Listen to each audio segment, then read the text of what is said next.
Howie Roseman and the Eagles front office strikes again.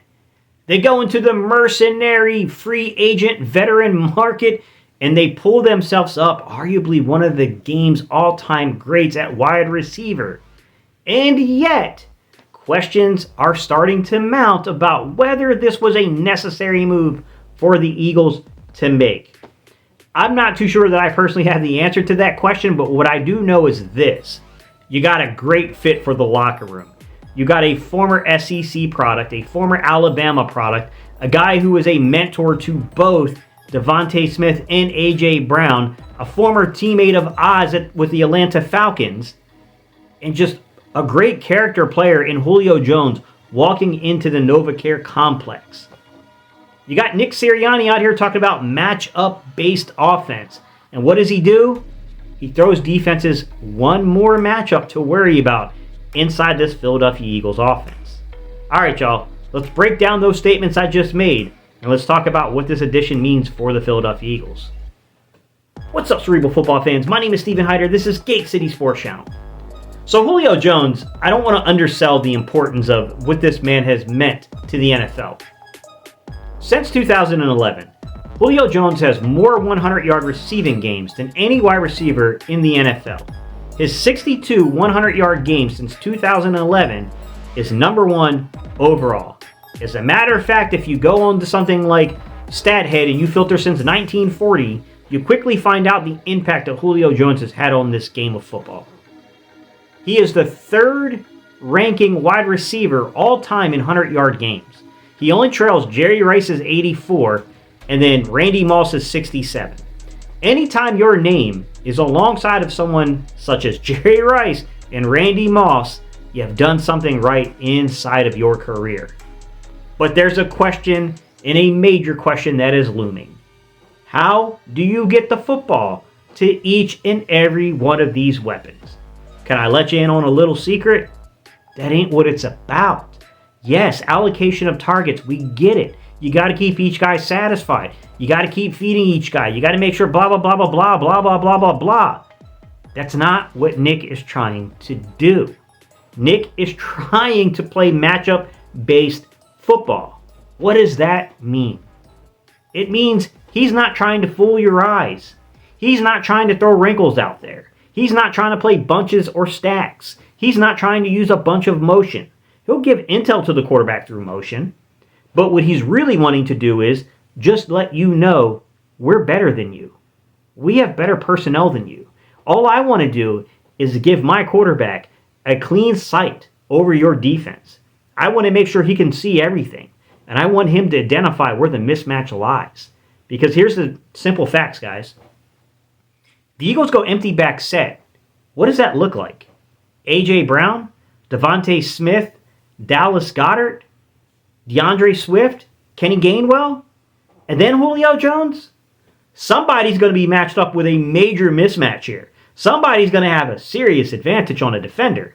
This, to me, is the premise of what they're trying to build here. And I know you can make some schematic arguments that missing Quez Watkins' speed will do things to the spacing on the field. That's true, but I will say that while guys such as like A.J. Brown, guys such as, DeVonta Smith don't have Quez Watkins type speed, there's still good vertical elements to the offense. They can still help you space the field. But I don't think that's what the Eagles are looking at this particular time. They have Devin Allen on the practice squad who has that type of speed, that type of game-breaking, big play type speed if they really honestly need it. However, what I think they're trying to do is my earlier point, guys. They want to space you out, they want to see what your coverages are, and then they want to manipulate you. They want you to match up. And God help you if you go man coverage with this group of guys. You're going to get burned. Now, for me, the question still remains about red zone production. It's not Julio Jones' specialty. As big as he is at 6'3", 220 pounds, as great as a route runner as Julio Jones has been in his career, he's very seldom crossed over in terms of double-digit touchdown production. And to be fair about Julio Jones, we saw our own moments to where it didn't work out for him in the red zone. With that said, new opportunity, new quarterback, new system, new team, new players around you. A.J. Brown, DeVonta Smith, Dallas Goedert. It's about adding and accumulating and then finding those matchups and then maybe changing and flipping the script on that narrative for Julio Jones. What I will say is this, though. I do think the larger issue when we look at between the 20s, I think Tone said some things on Twitter that I agree with Tone about the way our offense structures. So where basically he was stating on Twitter that I'm not too sure this was a necessary move, but it's a pretty good one. What I will say is between the 20s, I agree with him that personnel is not our issue between the 20s. I do disagree with his point a little bit about personnel in the red zone. I do think we had a personnel issue personally in the red zone. With that said, I do think that you could legitimately ask the question, does this move solve personnel issues in the red zone? Does this move help us get from the high red zone to the low red zone? And can we get to that low red zone and start putting up production? Right now, we are currently the 23rd ranked scoring offense in the red zone. We're at 45.45%. We're moving up. We were 2 or 3 last week.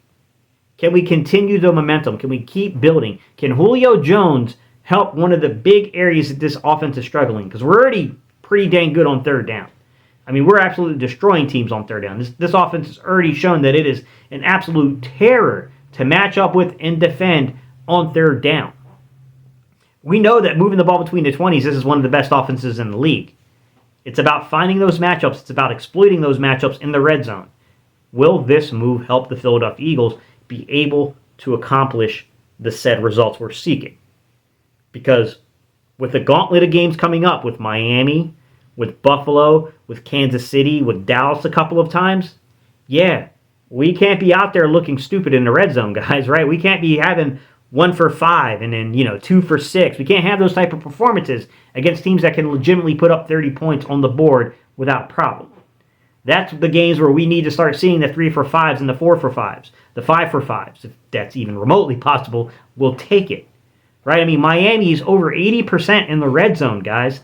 They have been scoring pretty much at will when they get to the red zone. It's a pretty big point of emphasis in this game to not let Miami get to the freaking red zone in this game. This is a big test.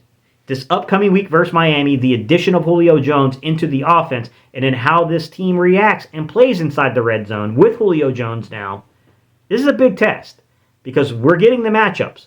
You're getting the players to help you get that matchup-based offense that you desire, to where your personnel is better than the other team's personnel, right? Miami, once again, we're dealing with another opponent that is also dealing with secondary issues. By the way, so are we.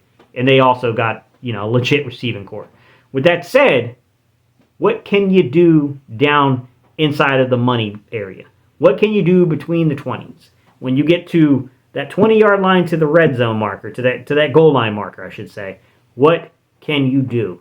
Can you put points up on the board? Will this move help us do that? Only time will tell. There's reason to be a little skeptical here. But with that said, what I do know is this young man will be where he's supposed to be. I don't have fear that an over route is going to be underrun. I got a feeling that Julio Jones, in his veteran nature of what he's done for so long in this league, will be between 18 to 22 yards on an over route and not at 15 or 16 yards in its depth. I do think things like that are going to get shored up. But with that said, when it comes to the red zone, that to me will depict whether or not this is actually going to become a pivotal move that got made during the course of this season. All right, y'all. I appreciate y'all's time and attention, and I'll see you guys on the next video.